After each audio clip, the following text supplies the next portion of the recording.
So guys, আপনি আপনার চ্যানেলে শর্ট ভিডিও আপলোড করেন এবং আপনার শর্ট ভিডিওতে একদম ভিউজ আসে না।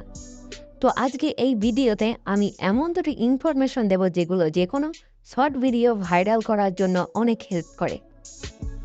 তো চলুন দেরি না করে আমি ওই দুটো ইনফরমেশন সম্বন্ধে আপনাদের বলে দিচ্ছি, যেগুলো সাহায্যে আপনি আপনার শর্ট ভিডিও দ্রুত ভাইরাল করতে পারেন।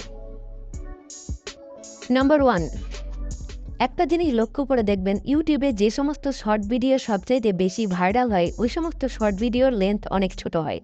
তার জন্য ওই সমস্ত ভিডিওর অডিয়েন্স আর রিটেনশন হাই হয়ে যায় এবং ইউটিউব ওই ভিডিওর ইমপ্রেশন অনেক বাড়িয়ে দেয়। তো আপনাকেও এটাই করতে হবে, আপনার ভিডিওর লেন্থ যতটা ছোট করা সম্ভব ততটা ছোট করবেন, তাহলে আপনার ভিডিও ভাইরাল হওয়ার চান্স অনেক বেড়ে যাবে। বা 2, বেশিরভাগ শর্ট ক্রিয়েটারই তারা তাদের ভিডিওর ডেসক্রিপশন ও ট্যাগ কিছুই লেখে না। তো আপনি আপনার ভিডিওর ডেসক্রিপশন ও ট্যাগ লিখবেন। এর ফলে কী হবে, YouTube browse feature, YouTube search ও অন্যান্য ফিচার্স থেকে আপনার ভিডিওতে ভিউ আসা শুরু হয়ে যাবে।